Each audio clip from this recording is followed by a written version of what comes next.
живота. То е една шипана игра на оцеляване. Силните успяват, слабите се подчиняват. А на наша територия това въжи двойно. Къде са ви шибаните бронирани жилетки? Време е да ги слагате, защото минаваме през моя квартал.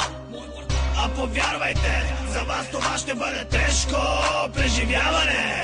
Навлизаш в зоната на тъмните играчи. Щом не си от тук, името ти нищо не значи. Кварталите са наши, от сградите до знаците. Дано да си готов за удара на южняците. Обичам тоя град, обичам квартала си, обичам моите хора и за нас няма граници. Знам къде живееш, Чантаро чака момента, в който ще те срещне със сатаната.